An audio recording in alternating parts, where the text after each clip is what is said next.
Mercato du jour, aujourd'hui, c'est parti. On commence par la France. Le PSG sur un milieu de Feyenoord.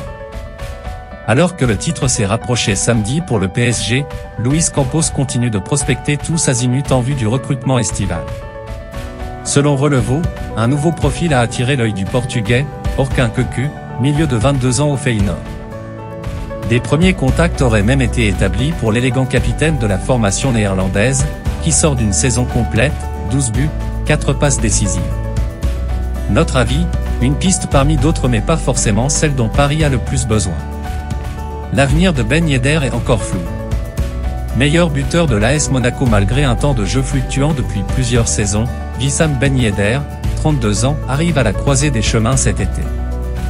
En fin de contrat en 2024, l'ancien Toulousain n'a pas encore reçu d'offre de prolongation selon l'équipe ce dimanche. Les dirigeants monégasques attendent encore de connaître les contours de la saison prochaine, C1 ou non, pour avancer leur pion. Une certitude, ils n'envisagent pas d'offrir un contrat aux mêmes conditions salariales que son contrat actuel, 650 000 € bruts par mois. Notre avis, Monaco ne doit pas jouer avec le feu dans ce dossier tant Ben Yedder pourrait avoir des prétendants sérieux. Kroos va prolonger d'un an. L'histoire, entamée en 2014, n'est pas prête de s'arrêter. Comme l'affirme Marca ce dimanche, Toni Kroos va bien prolonger au Real Madrid pour une année de plus.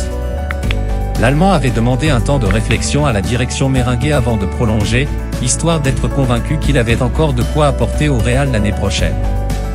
Ces dernières semaines l'ont convaincu qu'il a encore sa place à la Casablanca et il va donc répondre positivement à l'offre madrilène. Preuve de son attachement au club, il n'avait pas du tout entamé d'autres démarches avec d'autres clubs. Notre avis, une belle histoire qui dure. Maintenant, Chelsea veut un gardien. La grande valse n'est pas tout à fait finie à Chelsea. Selon le London Evening Standard, le club londonien a fait du recrutement d'un gardien une priorité pour la saison prochaine.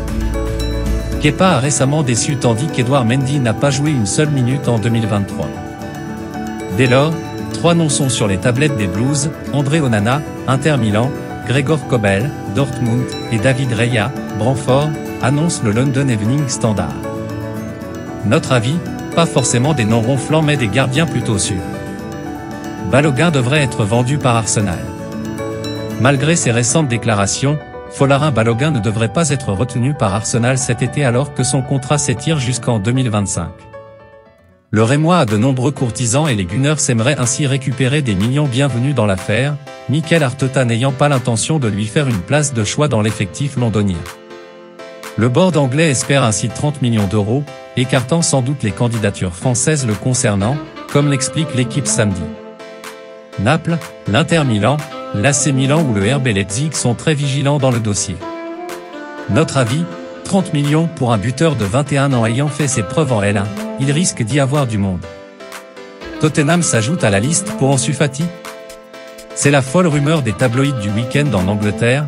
Tottenham, dans le flou le plus complet quant à la saison prochaine, aurait des vues sur Ansu Fati, quitte à en faire le joueur le plus cher de son histoire, comme l'affirme le Daily Express.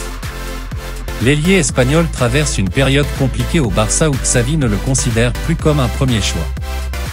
Dès lors, un départ est envisagé par le clan Fati et Jorge Mendes, son agent, aurait eu l'autorisation de la part du Barça de tester le marché. Le Bayern et Manchester United, admirateurs de longue date, sont également dans la course.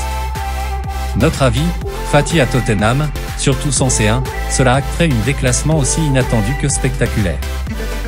Lukaku Inter, l'histoire se termine. Selon les informations de la Gazzetta dello Sport, l'Inter Milan a décidé de ne pas conserver Romelu Lukaku à l'issue de son prêt cette saison. Le quotidien lombard parle notamment d'un coût trop élevé, 20 millions d'euros au total, entre prêt et salaire, et d'un rendement décevant. Souvent blessé, Big Rom, lui aussi déçu par sa gestion de la part de Simone Inzaghi, devrait donc repartir à Chelsea. Les Nerazzurri viseraient Roberto Firmino, Matteo Retegui, Marcus Thuram et Loïs Openda. Notre avis, un retour raté pour Lukaku à l'Inter. L'histoire se terminera logiquement, et définitivement. Lille fixe son prix pour Jonathan David. Jonathan David va-t-il quitter le LOSC cet été? Auteur de 20 buts en Ligue 1 cette saison, l'attaquant canadien est d'ores et déjà très courtisé sur le mercato, et notamment par de grosses écuries, comme le Bayern Munich. Selon le journaliste Fabrizio Romano, son prix a été fixé aux alentours de 65 millions d'euros. Pour rappel, son contrat expire en 2025. Notre avis, au vu de son rendement et des clubs intéressés, Jonathan David devrait disposer d'un bon de sortie l'été prochain. Laporta dit oui au retour de Messi au Barça. C'est une réponse qui enflamme déjà les réseaux sociaux. Au moment de prendre la pause avec des supporters du Barça, samedi, lors du match face à Retafe, 0-0, Joan Laporta a répondu à l'un d'entre eux qui lui demandait « Messi au Barça ?» Oui, a alors lâché le président des Blaugrana, qui compte bien faire revenir le septuple ballon d'or du PSG cet été. Notre avis, au Barça, on croit visiblement de plus en plus au retour de Messi. Navas revient sur son départ du PSG. Interrogé au micro de Canal+, Keylor Navas, prêté par le Paris Saint-Germain à Nottingham Forest, est revenu sur son départ et son futur. Je voulais sentir que l'équipe avait besoin de moi, a expliqué le portier. Quand vous arrivez et qu'on vous donne des responsabilités et la possibilité d'aider, ça m'a aidé à prendre ma décision. Quand j'étais à Paris, personne ne pouvait dire que je posais des problèmes, que je ne m'entraînais pas ou que je ne travaillais pas bien. Au contraire, je voulais aider, m'entraîner encore plus pour montrer que je pouvais jouer. Mais je n'en ai pas eu la possibilité. J'ai encore 1 an de contrat avec Paris. Je me sens capable de remporter la Ligue des Champions avec le PSG. Quand j'y étais, on a eu l'opportunité d'aller en finale alors que le club ne l'a jamais atteint. À l'issue de la saison, on pourra discuter et prendre des décisions. Mais c'est vrai qu'ils m'ont très bien accueilli, ma famille est heureuse. Il faut attendre et nous verrons, a lâché Navas en conclusion. Notre avis, Nottingham Forest assumera difficilement le salaire de Navas la saison prochaine. Il lui faudra trouver une autre porte de sortie. Frazzi, intérêt confirmé de la Juve. Peu avant le coup d'envoi de Sassuolo Juventus, 1-0, dimanche, Giovanni Carnevali, administrateur délégué des Neroverdi, a confirmé que le milieu de terrain David Frazzi intéressait la vieille dame. Mais la course est ouverte, a-t-il précisé. Beaucoup de clubs sont à l'affût, une décision sera prise en fin de saison. Notre avis, Roma, Juve. Fratesi aura l'embarras du choix cet été.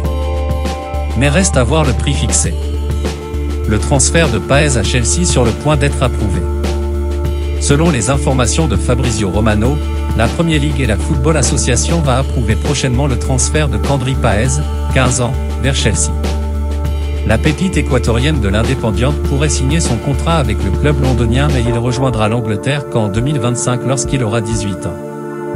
Notre avis, a priori, Chelsea devrait réussir à s'emparer du très prometteur milieu offensif. Dembélé, parti pour rester au Barça?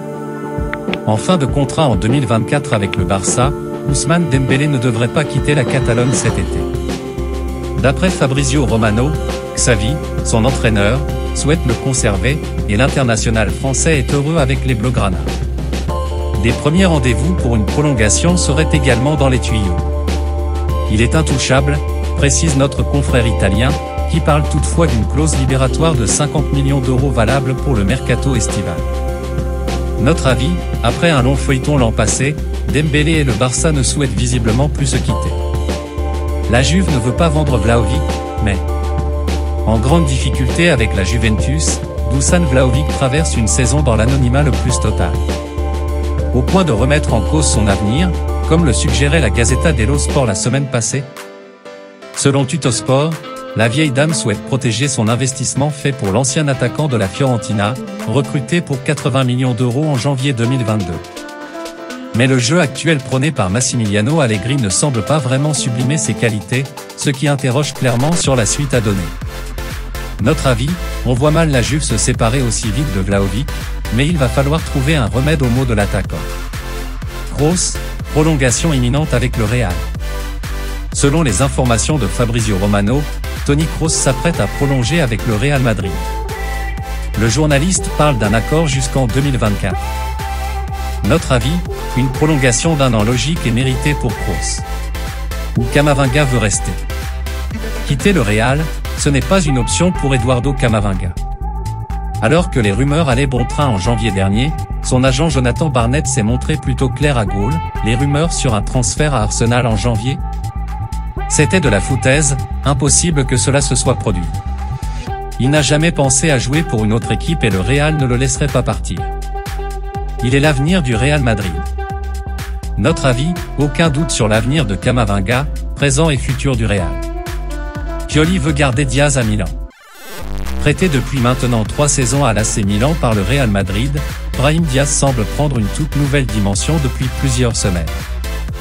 Décisif lors du quart de finale aller de Ligue des Champions face au Napoli, 1-0, le numéro 10 milanais est annoncé de retour du côté des Merengues en fin de saison. C'est un joueur très important pour nous, j'aimerais continuer à l'entraîner, a toutefois prévenu Stefano Pioli, le technicien milanais, lundi soir. Son option d'achat serait fixée entre 20 et 25 millions d'euros. Notre avis, Brahim Diaz souhaiterait rester à Milan, un club où il est heureux.